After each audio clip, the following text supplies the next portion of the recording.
Naomi's fingers drummed nervously against her thigh.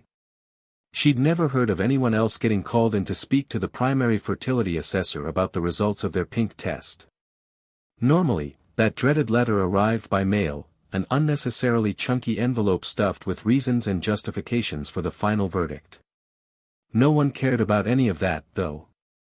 All they wanted was that big pink number at the bottom of the last page. The number that decided a person's fertility. Naomi had only done the test to keep Lauren company. Ever since their desks had been switched around on the first day of fourth grade, placing the two girls beside each other and cementing their friendship, Naomi had known that Lauren loved babies. Absolutely adored them. Not in a creepy way or anything, but Lauren pointed out infants and toddlers passing by the way most people pointed out dogs. Except it was always accompanied by a squeal of delight and a tug at Naomi's arm, dragging her across roads, or playgrounds, or malls just to coo at chubby cheeks and miniature running shoes. The trend had carried through high school to university to the beginnings of their careers, and now, finally, to the Office of Fertility Affairs. Lauren's dreams of carrying and raising children all hinged in the results from the authorized fertility assessment, or as it was more widely known, the pink test. She'd spent the night before her 25th birthday camped in front of the office so she could be first in line when the doors opened at 9 o'clock sharp. Naomi had stayed with her, more for moral support than an actual desire to see how her fertility ranked.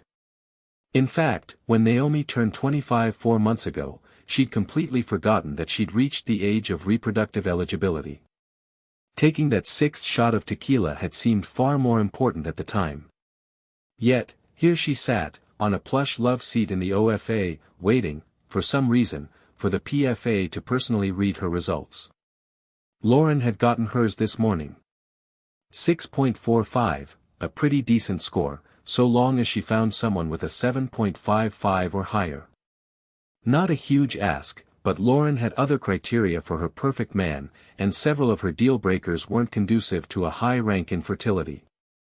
Tall, muscular men tended to score low, which usually worked for them since reproducing wasn't high on their list when scanning for prospects at bars and clubs. Naomi knew this all too well. One-nights weren't afraid to ask if she was looking for pleasure or pregnancy from their hookup. That was the name of the dating game now. If you weren't looking to procreate and plastering your pink test numbers all over your dating profiles, then you were basking in the government-sanctioned infertility by humping any consenting adult. Naomi was in the latter category.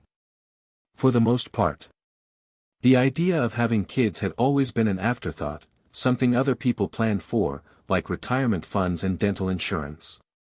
But with a baby-crazy bee.